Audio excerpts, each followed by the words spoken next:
माझं नाव प्रिया पवार आणि ही माझी दुसरी बॅच आहे फेस योगाची.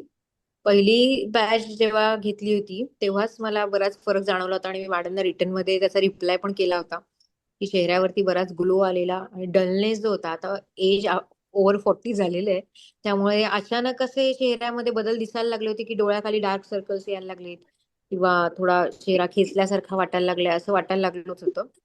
आणि मग फर्स्ट बॅच जेव्हा मी फेस योगाची केली त्याच्यामध्ये बराच मला फरक जाणवला. डिटॉक्स वॉटरचा पण बराच मदत झाली किंवा तेलाचे मसाज करणं वगैरे, ह्याचा पण मला खूप फायदा झाला.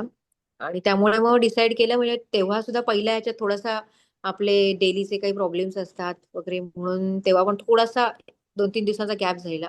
या सेशन मध्ये सुद्धा तेव्हा 21 दिवसांची मॅडमनी बॅच घेतलेली, त्यामुळे त्याचा मला असं वाटतंय की जास्त इफेक्ट होता. 3 आठवडे म्हणजे बराच हे होतो, इफेक्ट चांगला मिळतो. आणि यावेळेस सुद्धा मग तेव्हा थोडा गॅप झालेला, यावेळेस सुद्धा मग इफेक्ट चांगला मिळाल्यामुळे ठरवलंच होतं की पुढच्या वेळेस मॅडम बॅच लावतील तेव्हा दुसरी बॅच पण घ्यायची.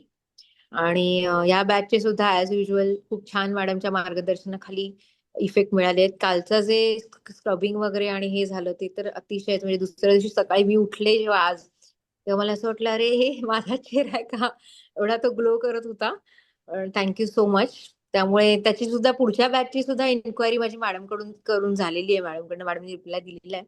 त्यामुळे पुढच्या जितक्या बॅच मॅडमच्या होतील अशा दर महिन्याला मॅडमनी सारख्या अशा थोड्या थोड्या गॅपने बॅच लावत राहाव्या. आणि त्या करून घेतात म्हणून ऍटलीस्ट काहीतरी काहीतरी करता येतं, नाहीतर चेहऱ्यासाठी असं वेगळं काहीच करता येत नाही.